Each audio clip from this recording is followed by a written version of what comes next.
Hi, everyone. Welcome to the All Things Amyloid podcast, where we feature patients, caregivers, and clinicians who discuss amyloidosis, a rare and incurable disease.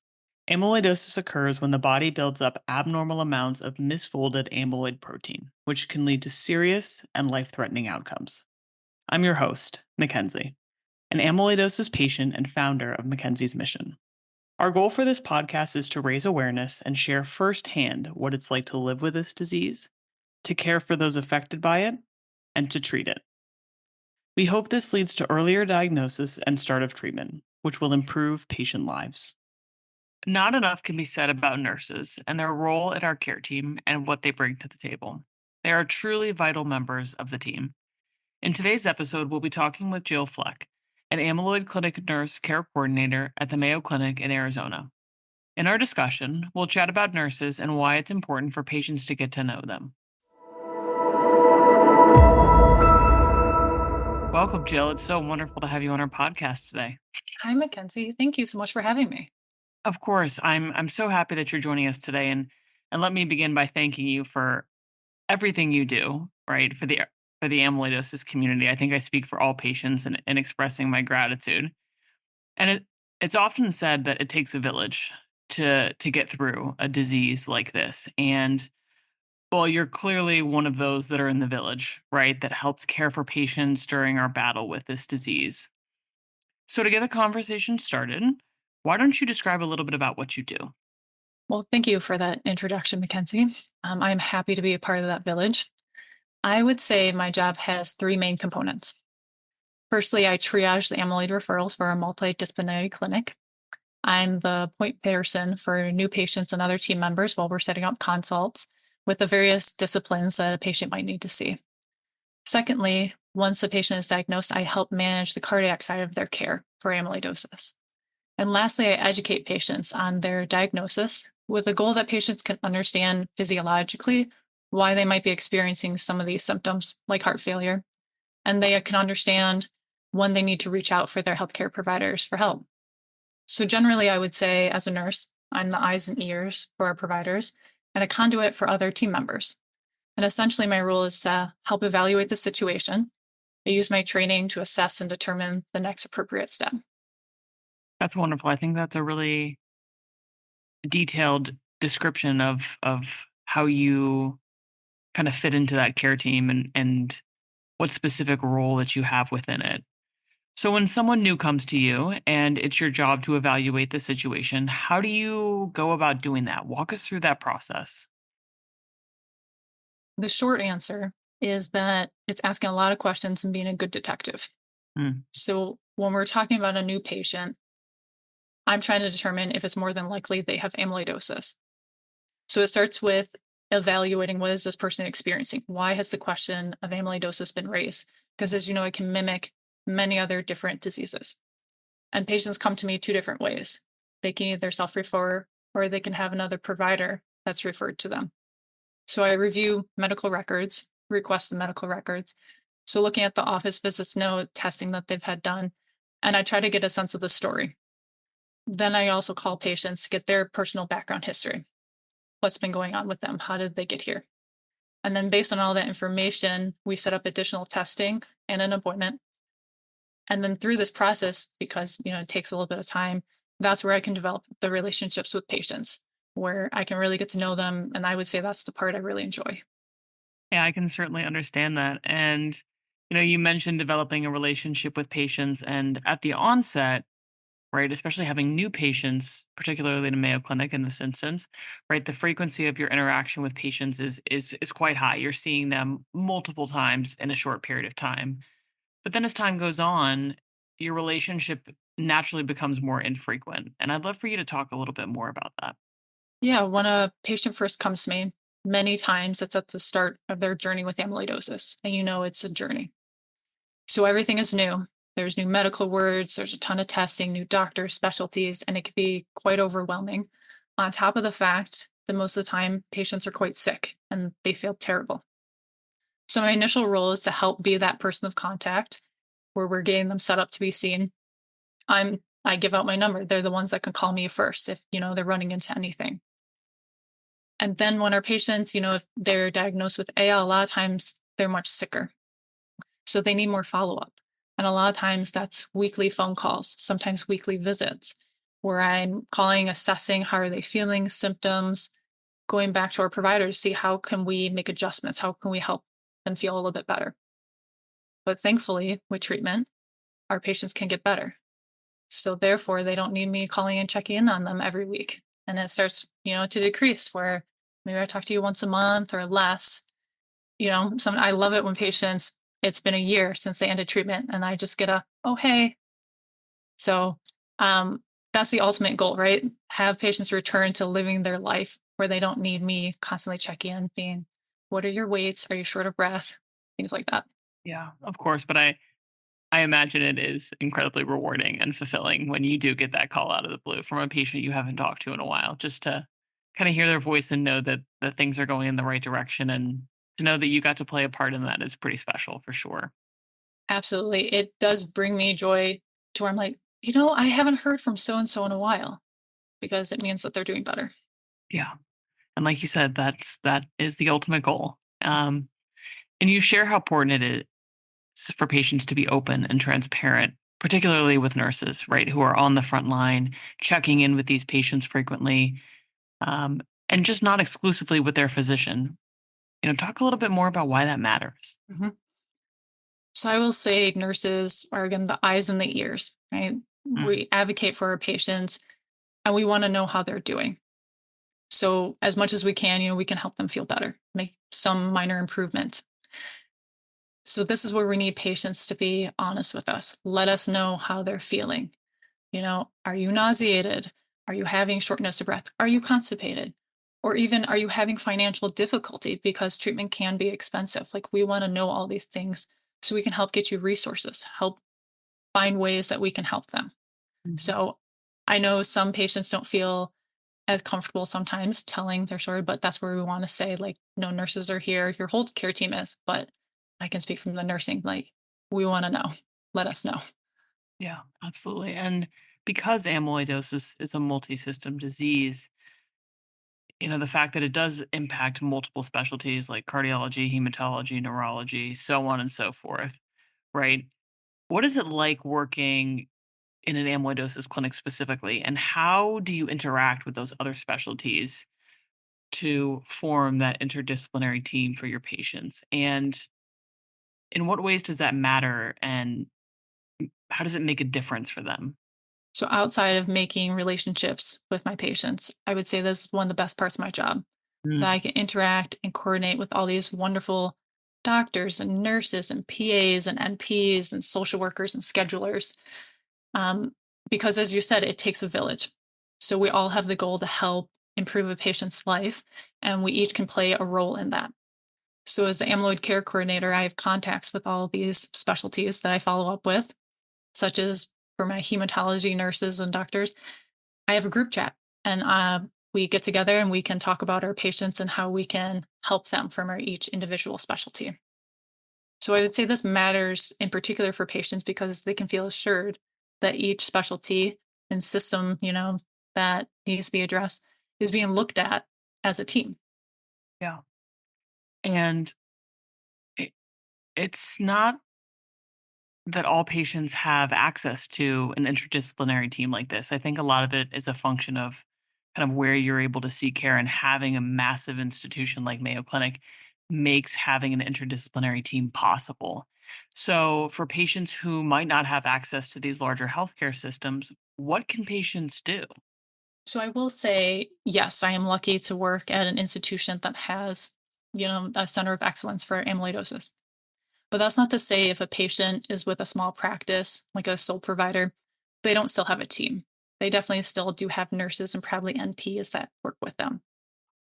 But their physician can also collaborate with experts like Mayo Clinic and Stanford and Boston University that all have amyloid centers. So they can be cared for locally, but they can also tap in to the expertise at these other institutions, kind of a shared care model. So I was going to say, Mackenzie, I actually have a question for you. Absolutely, I'm ready.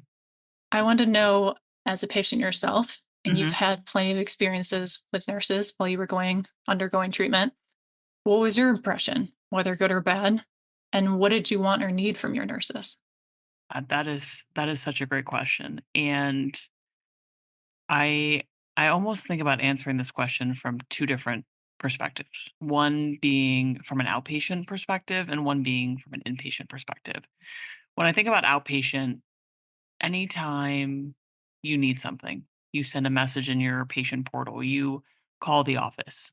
First person who responds to you, first person who you talk to, it's always a nurse who's a member of that team. Hmm. And Yeah. that just goes to exactly kind of the point you're making. They are the liaison, they are the coordinator. And being able to know that you have just a great nursing team to be able to get you whatever you need as a patient. They're either going to be able to handle it themselves and or they know exactly where to escalate to. And I think that's so valuable for patients because it saves time, right? Some patients Hmm. might have a more critical question or need than others and kind of being able to triage that and decide, okay, I got to work this up the chain really quickly or not. No, that just comes down to having just a great nursing staff that can support patients. So I think about it, that's kind of like my outpatient view.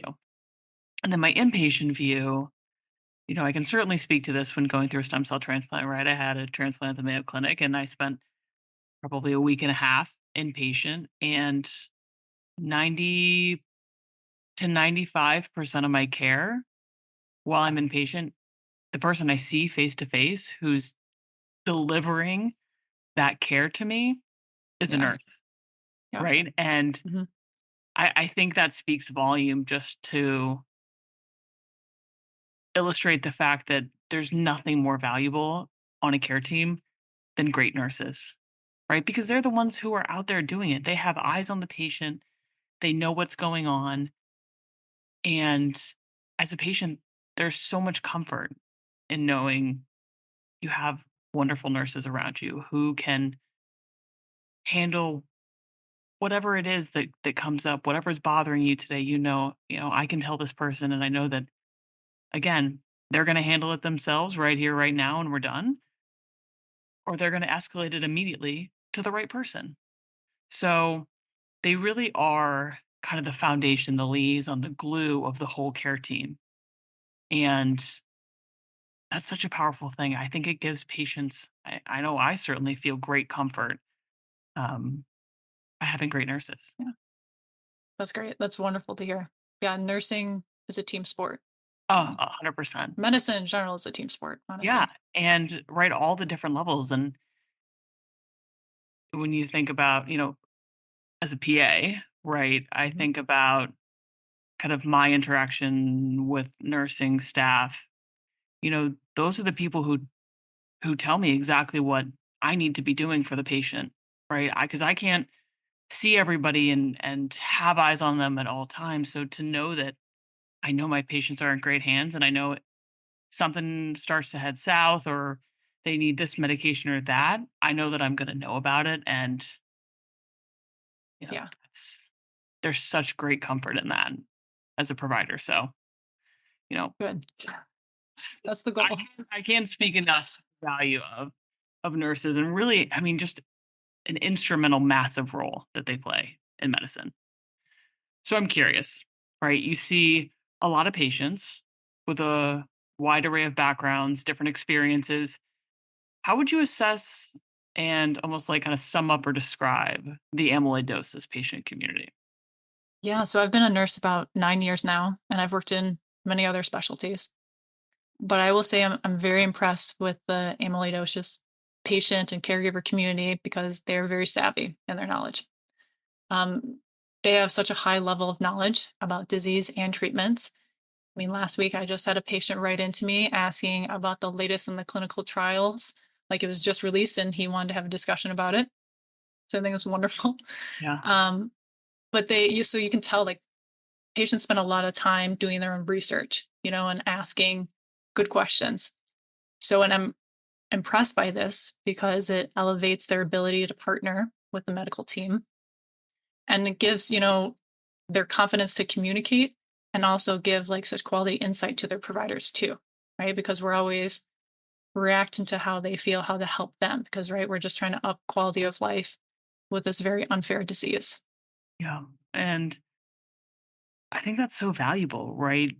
Being able to have patients who can have a discussion and a medically informed discussion about their care. And I think that just makes the medical team's life so much easier when deciding, okay, maybe might be a better treatment than this treatment for whatever reason, whatever side effects or underlying medical conditions they have.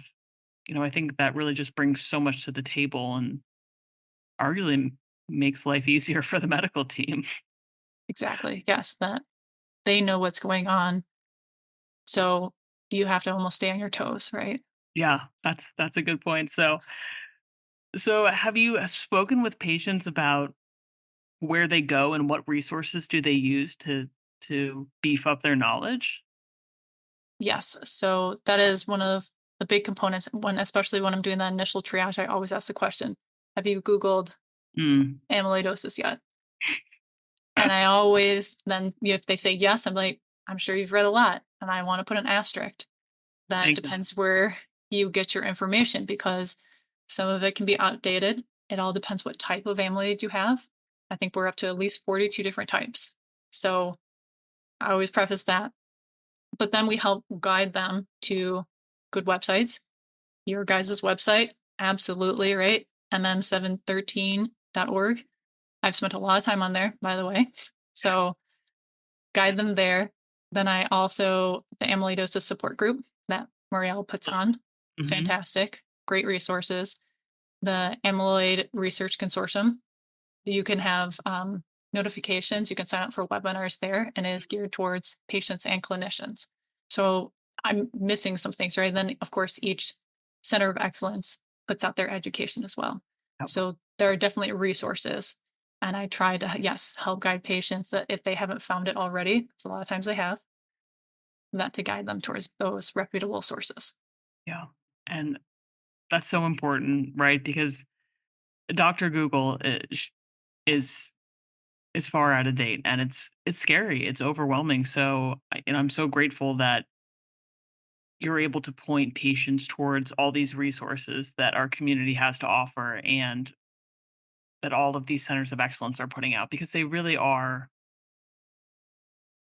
valuable. They're up to date. And like you mentioned, things are changing so fast in the world of amyloidosis that Mhm. you really want to be getting your information from somewhere where is right there with the times. And I'm also happy to hear we made the list, obviously. Oh, absolutely. You guys did. Yes.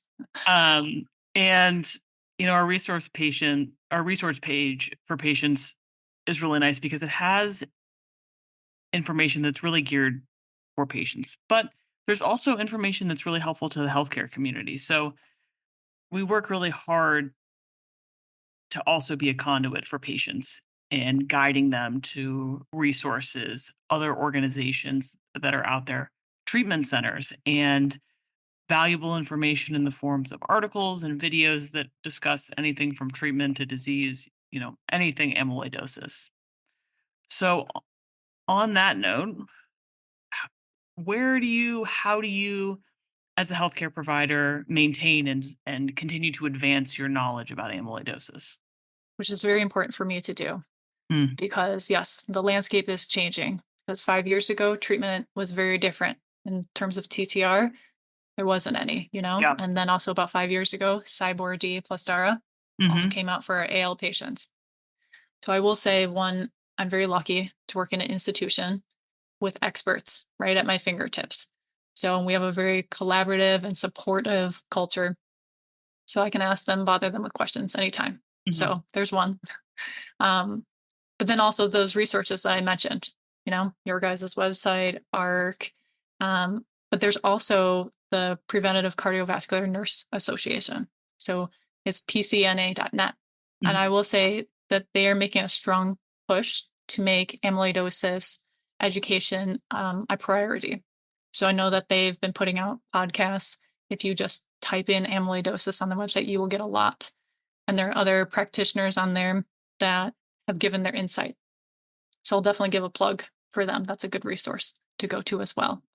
Yeah, I appreciate you sharing that. I'm so glad to hear that like these professional organizations and associations are making an effort to include amyloidosis and kind of advance the knowledge for providers out there because we're learning a lot, and I can only imagine where amyloidosis is going to be in just a short 5 years. So it's great that people are starting to recognize that who may not necessarily be solely focused on amyloidosis, so to speak. So, on a personal note, I'd love to know how you wound up in specifically cardiac amyloidosis for your career. I will say I was Hmm. very lucky to find it. So I was actually working in the ICU and Hmm. I was ready for a change. Rather than taking care of patients inside the hospital, I wanted to change course and focus on keeping patients out of the hospital. So, an outpatient setting. What can I do to take care of them from that point of view? And I still had an interest in cardiology. One of my very first clinicals in nursing school was actually on the cardiac unit. So I was open, but had my eye towards that. Hmm. And I met a Mayo recruiter who made me aware of a position at the amyloid clinic. They said it's a new clinic. You'll be working in cardiology, but you'll also be able to pair with all these other different disciplines. And I honestly just thought it was an excellent opportunity. So, lucky enough, I guess I interviewed well enough that they offered me the position.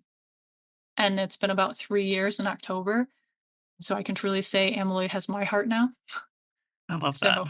So that's how I am where I am. I love that. I just find that so heartwarming, and it's people like you who just such a strong passion for this disease and genuinely want to be the best that you can be for your patients, right? I can just feel that in talking with you, right? And I'm so grateful for all of your patients that they have you. I mean, they're truly fortunate to have someone who loves what they do and are passionate about it. I mean, so massive Thank you. shout out to you for that. Yes, no, I'm very passionate about it. So I just again feel so fortunate that I was able to find this role. But I do have another question for you. Absolutely. So you have a very unique position Hmm. in that you are a patient, but now you are moving, you're transitioning. Congratulations, by the way, Thank on you. graduating PA school. Thank you so much. And so you were starting a new career journey, right? In Yeah. 2025 at Dana-Farber Cancer Institute. Hmm. So I want to know, how does it feel coming to the healthcare side? And how do you think your experience as a patient will now impact how you interact with and care for your patients? And that's a great question. I certainly love being on the other side of it, right? I'll always be a patient and that will never change. But it's nice that the majority of my time, majority of my focus can be on the healthcare side. And I am just so grateful to have found a place and a position to be able to do something that I'm passionate about. I will be joining the inpatient liquid oncology team at Dana Farber, so caring Okay. for patients who are maybe going through bone marrow transplants, any sort of like chemotherapies or complications from their cancers. So some of these patients have had are going through very similar experiences to what I've gone through. And Right. so it's just so rewarding. It's so fulfilling to know that well, you touched on this exactly, that you are able to use your knowledge and your skills and your training to be able to make an impact in someone's life. I mean, the thing I love so much about oncology is you get to use those things to be able to give patients kind of a second chance to do things that they thought their disease had taken from them Hmm. and help them realize that that might not be the case, that you can go out and achieve your dreams and whatever it may be that you want to do in this life. Right. That's pretty special. I mean, that is truly a gift to be able to do that. And I certainly don't take it for granted. Um, but I think just having been a patient, having gone through something similar, it gives me just another level of appreciation and patience and almost advocacy for my patients to Mhm. understand kind of what it's like. And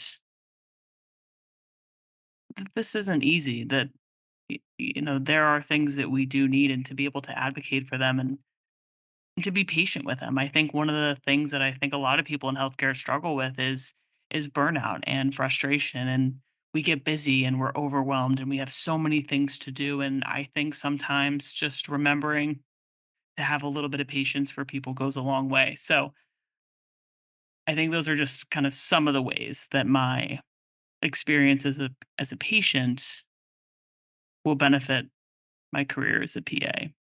And you can truly empathize with patients, having gone through it, and the things now as a PA you're asking them to go through that you were also asked to go through.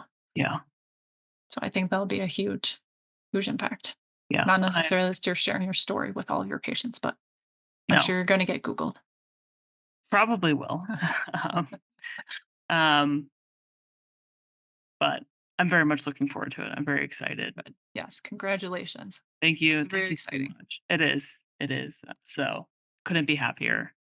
Um, but to wrap up this truly wonderful conversation that we've had, I'd love to hear your closing thoughts, whether that be for patients or providers. Um, Anything you wanna add. I would say for patients, I want them to keep advocating for themselves. Like Mhm. you, they do a wonderful job. Like don't stop. And really knowing what's normal. They know their body the best. So know your normal. So that way, when something is not normal, you can reach out to your providers for help and build great relationships with all of your care members, especially those on the front line, like our nurses, our PAs, or NPs, all of that.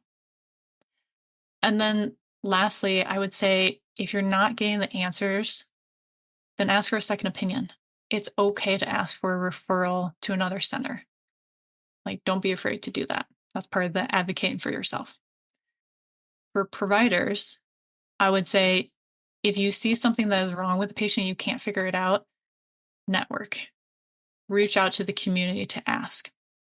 And if you suspect amyloid, that's another reach out to centers of excellence, Mayo, BU, Stanford, etc., to ask for help. But number one, if you suspect amyloid, do the heme labs first. Rule out AL because the earlier it's caught, the better the outcomes for our patients. Jill, those are wonderful parting words, and I cannot tell you how much I have enjoyed our discussion today and just getting to know you better on a personal level. So, thank you so much for sharing your insights, and again, thank you for all you do for the amyloidosis community. No, Mackenzie, thank you for having me. Thank you for all you do. So this is wonderful. Thank you. Of course. And for our listeners, I hope you've enjoyed today's conversation with Jill as much as I have. As a patient, I'm acutely aware of the importance of a good and a knowledgeable care team. And remember that we use the word team for a reason, right? Nurses like Jill are key members of that team, and they serve as a valuable intermediary and front line between the larger medical team and the patient. So be sure to share with them how you're feeling, but most importantly, thank them for all that they do. Thank you for listening to the All Things Amyloid podcast. If you find our podcast informative, please follow and share it with others. If you want to learn more about the work we're doing at Mackenzie's Mission, please visit mm713.org. We'd also like to thank AstraZeneca Pharmaceuticals, Alexion Pharmaceuticals, Alnylam Pharmaceuticals, and Bridge Biopharma for their sponsorship to help raise awareness about amyloidosis. We hope you stay tuned for future episode drops. Thanks for listening.